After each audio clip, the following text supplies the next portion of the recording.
जी अस्सलामु अलैकुम। जैसा कि हमारी साबका वीडियो डे 5 के लेक्चर में सिखाया गया था, कट कॉपी पेस्ट के बारे में माउस के ज़रिए बटन के ज़रिए सिखाया गया था। आज मैं आपको कीबोर्ड के बटनों के ज़रिए उसे कट कॉपी पेस्ट करने के बारे में सिखाऊंगा।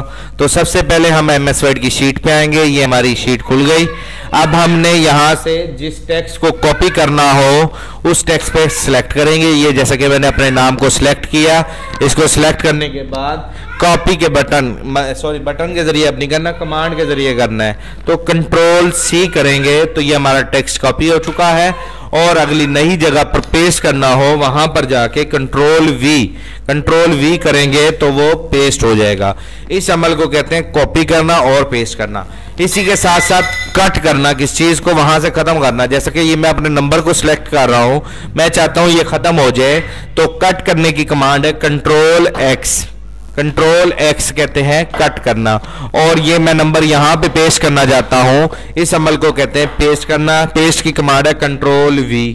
ये मैंने Ctrl+V जितनी बार करूंगा ये मेरा टेक्स्ट पेस्ट होता रहेगा। इस अमल को कहते हैं कट कॉपी पेस्ट करना। उम्मीद करता हूं आपको इन 3 बटनों के बारे में अच्छी तरह समझ आ गई होगी। ठीक है, तो इस अमल को कहते हैं कट करना, कॉपी करना, पेस्ट करना। उम्मीद करता हूं ये आपको क्लियर हो चुका होगा। हमारी वीडियो को लाइक किया करें, फॉलो किया करें, कमेंट्स भी किया करें।